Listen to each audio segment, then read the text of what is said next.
Hello, welcome to Pride of London Fan TV. Ali here, bringing you my match review of the game at Selhurst Park between Crystal Palace and Fulham, which of course finished 0-0. And the BBC are holding an inquiry as to why they moved Songs of Praise from BBC One to BBC Two, which would of course been much more entertaining than Palace against Fulham. And I would love to be singing Hosanna to the King of Kings, Wilfried Zaha. Unfortunately, Roy has poured more negativity on us by saying he will not be fit for the Manchester United game. Let's get into it. All the usual features, Roy's rating and man of the match. Let's start with Roy's rating.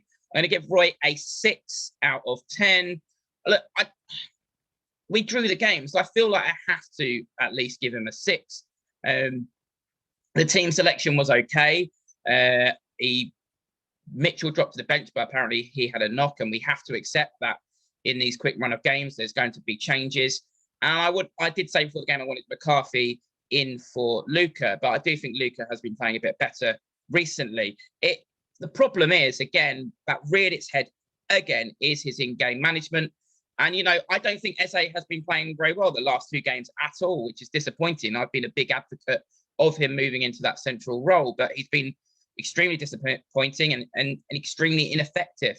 But to take him off, even though he's played poor, and bring on James McCarthy, I mean, when you're looking to get a goal and make something happen, you still got to keep your creative players on. And then, of course, you're looking for some sort of change in the game. Fulham bring on Mitrovic and go with 2 up front with him and Maha. Let's think, you know, let's match that. Let's bring Mateta on. But Roy, that doesn't even enter Roy's line of thinking. Obviously, the only line of thinking he had was to take Benteke off for Mateta, but his justification for keeping Benteke on was, lo and behold, so that he can help us with defending set plays. So let's just put this in perspective. Roy Hodgson is not changing his strikers, so his striker can help us defensively from set plays against the 18th team in the Premier League. And then says, after the game, that the best we probably could have hoped for was a draw. We're playing Fulham, who are 18th in the Premier League, Roy, not Barcelona. All that positivity that you feel after Brighton, that's oozing out of you, and you start to feel a little bit bad. Are we being a bit harsh on Roy? We're on for the record points total. Has gone. It has to be. Thank you very much, Roy. Let's go with respect. Let's go with grace, but let's make that change in the summer. It's just, I think part of the problem is the sound bites he gives to the media does not get the fans on board. Things like he said in the week about being careful, about being ambitious. Well, the ambition from you, Roy, is to obviously draw with 18th in the Premier League. Man of the match. Man of the match for me was, I'm going to give it, Gary Cahill was very good again, but I'm going to give it to Joel Ward because I think he's very deserving of it. I was a bit alarmed again because I would have liked Klein, to be honest, with Lookman's as that threat, but Joel Ward has been absolutely brilliant. What a servant he continues to be to this football club. Let me know your man of the match in the comments below. Moving forward now, Manchester United and Spurs. Let's hope, you know, we are going to sit back. I don't expect attacking intent. A little stat for you is that we had 33 shots in goal in the month of February.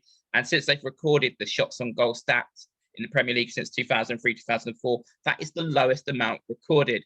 Usually going into these games, I actually get strangely confident because, to give Roy credit, one of the best things about his time with us has been his record against top 6 teams. I think there's a stat out there somewhere that his record against top 6 teams is better than Arsenal's since he's been at Crystal Palace in the last few years. But that sort of evaporates with Wilfried Zaha being gone. I also, you know, had some discussions on social media this week about how important Jeffrey Schlupp is, and I think that gets underestimated because Wilf is out as well, but he's so key to our counter system. I use the word system loosely.